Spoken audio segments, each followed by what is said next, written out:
जन्म झाल्यापासूनच वडिलांसोबत राहत नसलेल्या मुलाला आईची कागदपत्रे विचारात घेऊन जात वैधता प्रमाणपत्र जारी करण्यावर निर्णय घ्या, असा आदेश नागपूर खंडपीठाने भंडारा जिल्ह्यात जात प्रमाणपत्र पडताळणी समितीला दिलाय।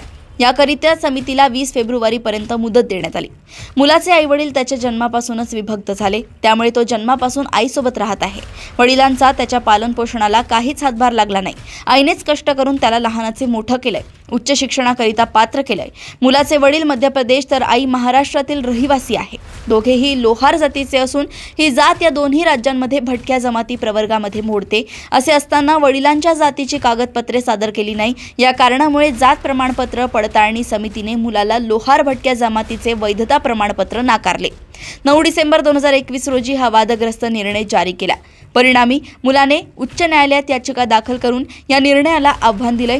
मुलगा वडिलांची कागदपत्रे देऊ शकत नाही, त्यामुळे त्याला आईचेच कागदपत्रे विचारात घेऊन जात वैधता प्रमाणपत्र देण्यात यावे, अशी मागणी केली।